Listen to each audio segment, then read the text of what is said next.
Bismillahirrahmanirrahim.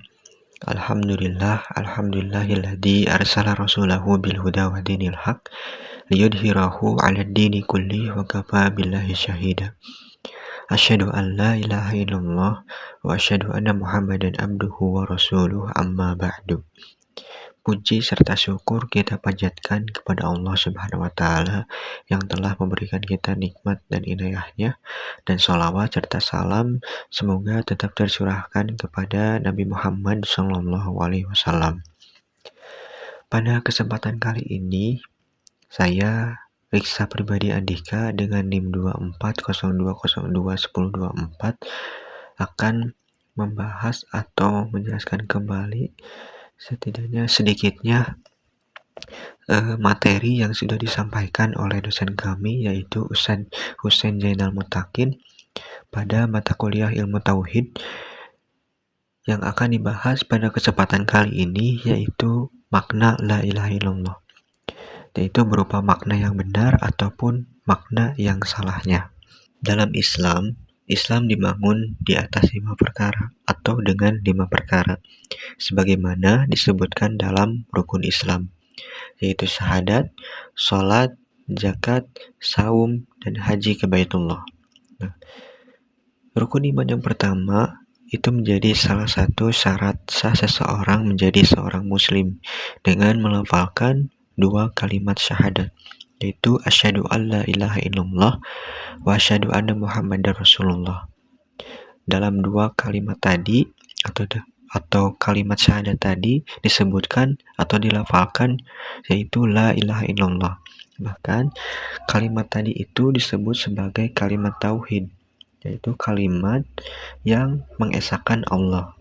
Bahkan oleh Ibnu Abbas, kalimat la ilaha illallah itu disebut sebagai kalimat thayyibah, sebagaimana dalam hadisnya wa qad ruwiya ani Abbas anna kalimata thayyibata hiya qaulu la ilaha illallah. Sungguh telah diriwayatkan dari Ibnu Abbas bahwa sesungguhnya kalimat thayyibah itu adalah ucapan la ilaha illallah. Maka penting bagi seorang muslim mempelajari atau mengetahui makna sebenarnya dari kalimat la ilaha illallah ini, karena dengan mengetahui makna kalimat la ilaha illallah dengan benar, kita bisa mengesahkan Allah, bisa menafikan segala Tuhan selain Allah dengan benar. Masuk ke pembahasan yang pertama, yaitu tentang makna la ilaha illallah yang benar. Kita bahas dulu kalimat dari la ilaha illallah itu seperti apa. Nah, kalimat la ilaha illallah ini yang tadi sudah disebutkan bahwa termasuk kalimat tauhid. Karena kalimat tauhid ini harus dipahami secara tepat dan benar. Dan kalimat tauhid ini hendaknya ada 2 unsur yang di dalamnya harus dibahas untuk kemudian ditempatkan secara proporsional. Nah, kedua unsur tadi yang dimaksud itu adalah unsur nafi dan unsur isbat. Dari kalimat la ilaha illallah ini ada dibagi menjadi 4 bagian, yaitu la yang artinya menyediakan atau menafikan. Kalimat la ini biasa disebut sebagai nafyun lil jinsi atau yang berarti menafikan atau meniadakan yang sejenisnya, yaitu meniadakan Tuhan selain Allah. Yang kedua itu la ilaha yang artinya sesuatu yang disembah. Kata la ilaha ini disebut sebagai khobar ba'da nafi, yaitu tidak ada atau jadi tidak ada itu adalah Tuhan-Tuhan lain selain Allah. Yang ketiga itu kata illa, itu pengecualian atau kecuali. Kata illa ini yang terdapat dalam kalimat la ilaha illallah memberikan faedah atau makna isbat yang artinya menetapkan, disebut sebagai khobar ba'da illa, menetapkan hanya Allah sebagai satu-satunya Tuhan yang berhak disembah. Dan kalimat terakhir itu lafaz jalalah Allah, yang artinya nama Allah gitu. Nah, disebut sebagai khobar ba'da isbat itu adalah Allah. Jadi yang tetap ada itu hanya satu, yaitu hanya Allah. Nah, maka dengan demikian Kalimat la ilaha illallah itu atau sebagai kalimat tauhid haruslah diartikan dengan meniadakan yang sejenisnya dari berbagai ilah atau Tuhan-Tuhan selain Allah seperti Lata, Uzza, Manna, Isa, dan yang lain sebagainya, dan hanya menetapkan adanya hanya satu yang diisbatkan atau ditetapkan, yaitu ketuhanan hanya kepada Allah Subhanahu wa Ta'ala.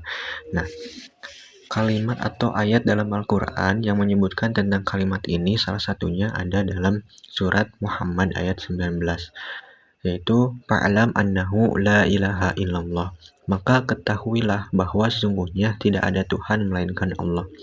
Ayat ini merupakan satu permakluman dari Allah Subhanahu wa Ta'ala yang tegas dan secara gamblang disebutkan bahwa Tuhan itu hanya satu, esa, yaitu tidak ada yang lainnya, hanya Allah Subhanahu wa Ta'ala. Selanjutnya yaitu makna la ilaha illallah biasa disebut sebagai la ma'buda bihaqqin illallah, yang artinya tidak ada yang disembah dengan yang benar yaitu kecuali menyembah Allah gitu.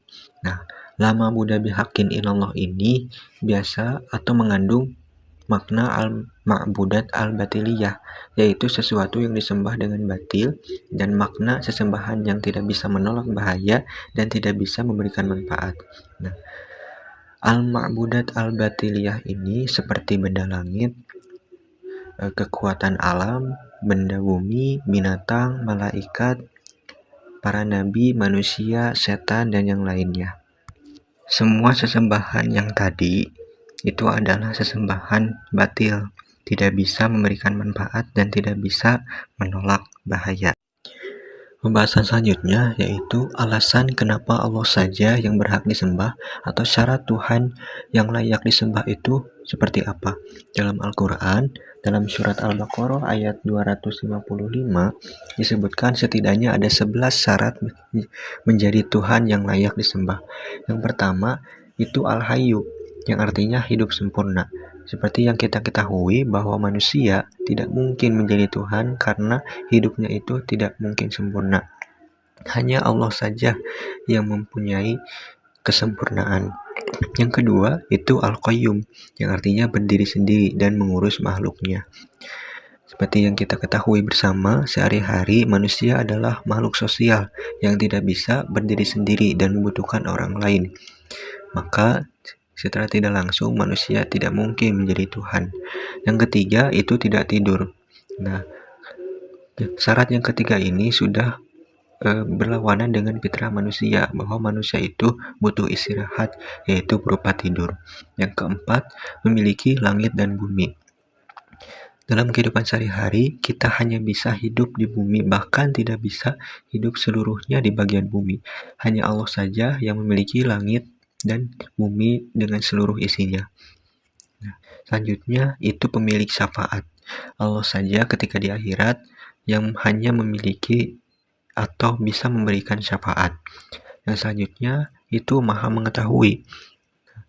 Dalam kehidupan sehari-hari sebagai manusia atau makhluk hidup lainnya, kita seringkali tidak mengetahui apa yang sedang dilakukan oleh teman kita di suatu tempat yang berbeda. Berbeda halnya dengan Allah. Dimanapun kita berada, apapun yang kita lakukan akan diketahui. Maka dari itu Allah maha mengetahui. Selanjutnya pemilik dari ilmu. Ilmu yang kita dapatkan sehari-hari, ilmu yang kita peroleh dari belajar, itu adalah ilmu yang sudah diberikan oleh Allah secara tidak langsung melalui pembelajaran melalui guru. Nah, yang selanjutnya itu kursi Allah melebihi langit bumi.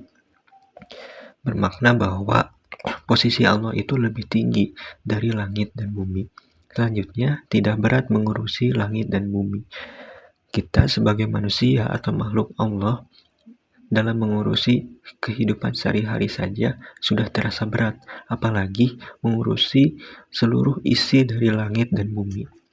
Untuk selanjutnya yaitu Al-Ali, Maha Tinggi. Dan terakhir itu Al-Azim, Maha Agung. Ke-11 syarat ini sudah terpenuhi langsung oleh Allah sebagai syarat Tuhan yang layak disembah.